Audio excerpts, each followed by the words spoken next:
George, you must see a lot of people who are suffering with stress. What can you sort of do to help these people? It's called the scourge of the 21st century. Yeah. Well, low stress is fine. It's actually good because it means you're invested in something, you're focused. But when we say stress, we're talking about high stress, right? Now, stress by definition is when you think that you need to tighten up and you need to be hyper alert because there's a sense of danger.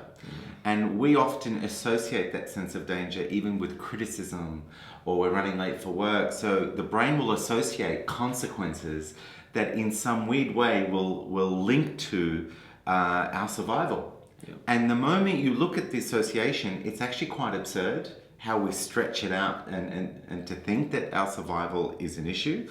So I have found, and I've worked with clients, and we always come down to the realization that 99% of the time that we're engaging in the stress response, and we're talking high stress, it's actually a completely illegitimate response for what's needed. And in fact, we're supposed to do the opposite. Instead of hardening up and defending and fighting, we're supposed to ask more questions and create a better connection for the opportunity to improve something.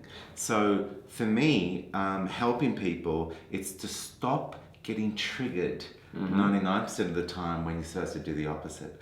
Now, I know that a lot of problems are caused with bad decision making that creates conflict when there's peace and thriving to be had. So I see a body getting affected. Yeah. So I'm thinking a lot of people that come to you, like, what do you see when patients are coming to you and they're sick and diseased? Look, certainly stress sits in the background with a lot of conditions, and we know stress is a contributor to, and it's not the cause of, in heart disease, in depression, a lot of mental health issues, obviously, and there are associations, again, I want to emphasise not direct cause, between stress and a number of cancers. If people are under stress, they're more likely to get colds and flus and other illnesses because your system gets run down and depleted. Medically, as you mentioned, we go into what's called fight or flight. So the body produces cortisol and adrenaline.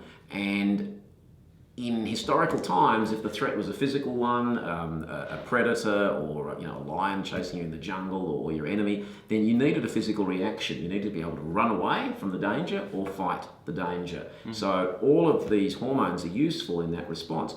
But today, the stresses that we come up against are not so much physical. They're more, perhaps to do with relationships, to do with your work, to do with your finances. So they don't have a physical solution, but yet the body is still ready to react physically.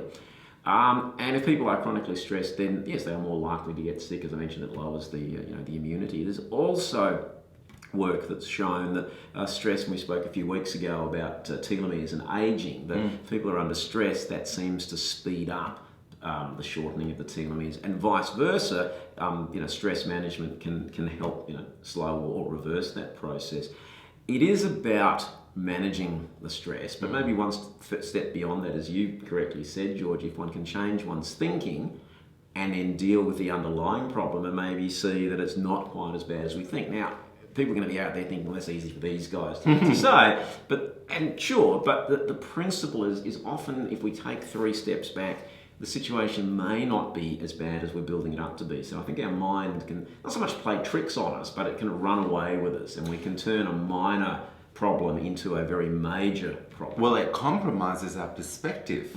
So we lose that whole bigger picture of being better informed and literally making a different decision that fixes something rather than break it and make it worse. Yeah, and it is about thinking, well, have I got choices here? Have I got options? Can I change what I'm doing? If I'm not enjoying my job, sure, you don't just go in and quit the next day because that may create its own set of problems. But can I think about other work that I could be doing or other options? If I've got family issues, do I need to talk about it with some people? So really, it's about making different decisions. I'm not sure good or bad is the right term, but making decisions that more work effective for you. decisions.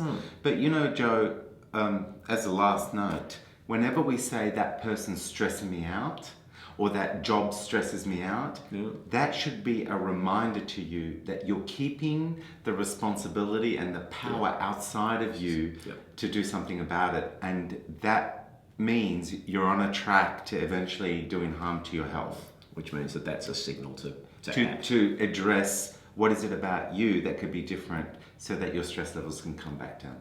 Excellent. We hope you enjoyed the video, and if you like Healthy Minded, please subscribe to the YouTube channel. Yeah, and share with your friends. Please put comments below whether you agree, disagree, if you've got topics you'd like for the future. And until next time, stay healthy minded.